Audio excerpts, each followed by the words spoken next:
Estamos de regreso, gracias por continuar con nosotros. Es momento de darle la bienvenida al profesor Jorge Santa Cruz, periodista independiente y también profesor universitario. ¿Cómo está? Muy buenos días, bienvenido. Lo extrañamos muchísimo y nos encanta que esté de regreso con sus colaboraciones, profesor, después de una semana sin vernos.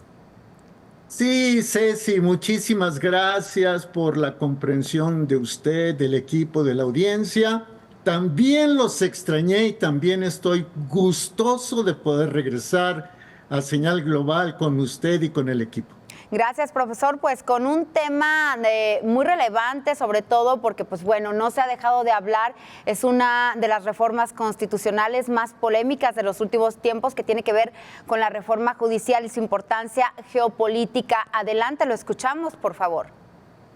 ¿Cómo no, Ceci? El tema de la reforma judicial desde el punto de vista geopolítico también es importantísimo para México y explicaré o trataré de hacerlo, trataré de explicar por qué. El gobierno mexicano, el que termina el 30 de septiembre, es decir, digamos en 2 semanas, el gobierno mexicano ha jugado dos cartas en materia geopolítica. Una de esas cartas ha sido la de avalar la doctrina Monroe de los Estados Unidos, aquella que en 1823 el presidente James Monroe dijo que América es para los americanos. O sea, que ninguna potencia se debe entrometer con los intereses de los Estados Unidos, intereses que se extienden por todo el continente. Pero, por otro lado, el gobierno mexicano, el que termina el 30 de septiembre, también ha ido abriendo puertas y formas de inversión para el enemigo geopolítico y geoeconómico de los Estados Unidos. Vemos en pantalla cómo el presidente López Obrador firma la reforma judicial para que se publique en el Diario Oficial de la Federación.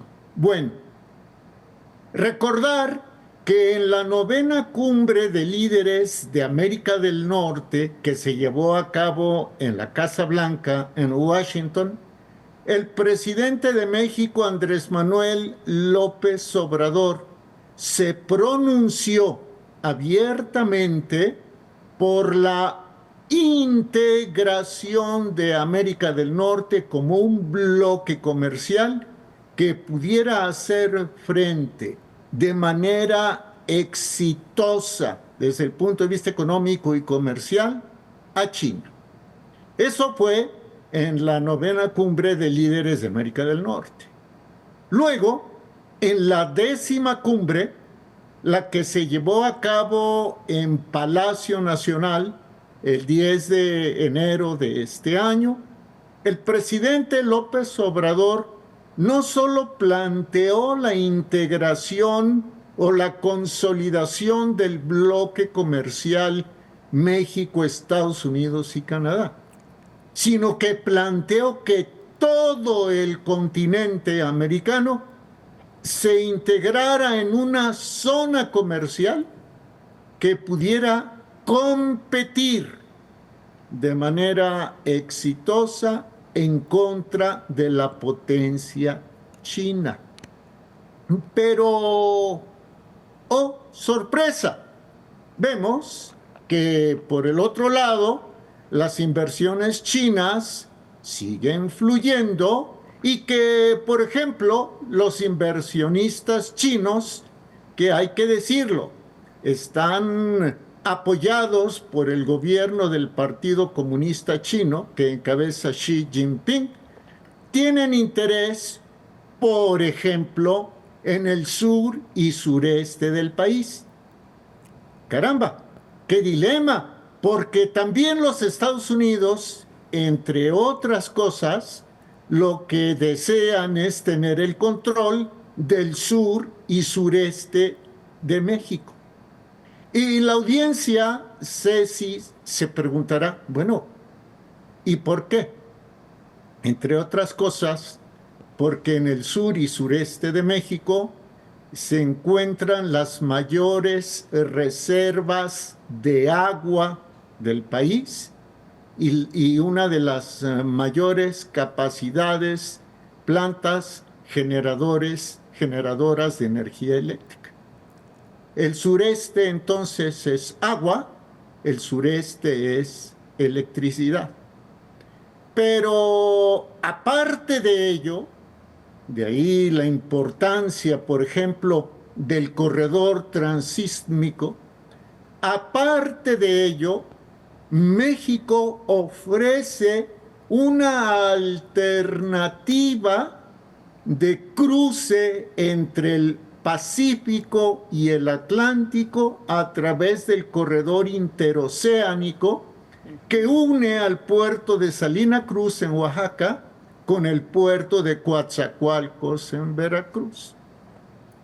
Imagine usted lo que significa para Estados Unidos tener el control del corredor transístmico y conservar el control del canal de Panamá. Con estas dos vías, Estados Unidos se aseguraría la preponderancia comercial en América del Norte, en América Central, en Europa Occidental y podría en un momento dado intentar dislocar lo que es el comercio en América del Sur. Recuérdese que Brasil forma parte de los BRICS, de Brasil, Rusia, India, China, Sudáfrica, Irán, Turquía, etc. Entonces, ¿aquí qué tiene que ver la reforma judicial? Es muy sencillo. Si se lleva a cabo tal y como está previsto por el gobierno de la Cuarta Transformación, lo más probable, y esto lo dice y con toda responsabilidad su servidor Jorge Santa Cruz, Jorge Santa Cruz lo dice, no señal global, no Canal 44, no Universidad de Guadalajara. Si continúa exitosamente este plan de la Cuarta Transformación, entonces la elección de jueces, de magistrados y de ministros de la Suprema Corte pudiera resultar lesiva a los intereses comerciales, administrativos, financieros, la de las rutas de suministro, cadenas de suministro, etcétera, de los Estados Unidos. Y si Estados Unidos pierde, ¿quién está ávida de que Estados Unidos sea desplazada o desplazado de México? La potencia china.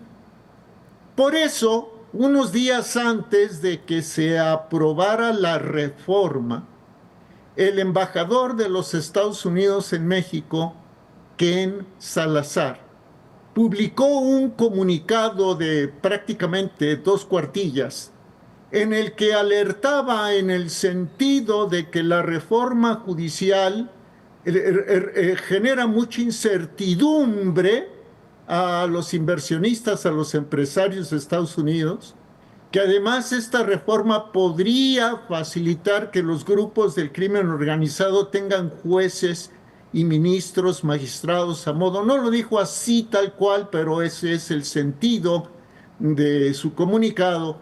Y además agregó que la reforma judicial, Ceci, podría favorecer a algunos agentes perjudiciales a los intereses de Estados Unidos. ¿Y quiénes son esos agentes perjudiciales? Los chinos.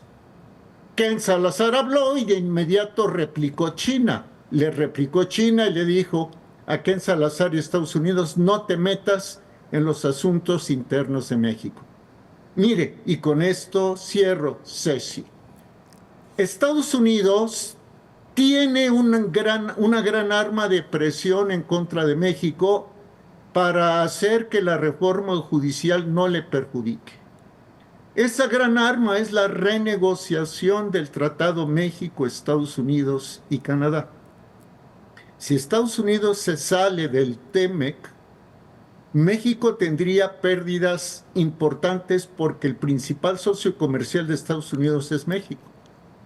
Y si México deja de tener el 80% de comercio exterior con Estados Unidos, nuestra economía se vería sumamente debilitada. Con esto cerramos, profesor, y agradecemos, como siempre, su colaboración. Excelente visión de esta reforma judicial desde el punto de vista de la geopolítica. Le mandamos un abrazo y nos vemos la próxima semana, profesor. Ha sido un placer, Ceci. Hasta pronto. Muchas gracias al profesor Jorge Santa Cruz. Con esto llegamos al final de esta emisión. Soy Cecilia Saldaña.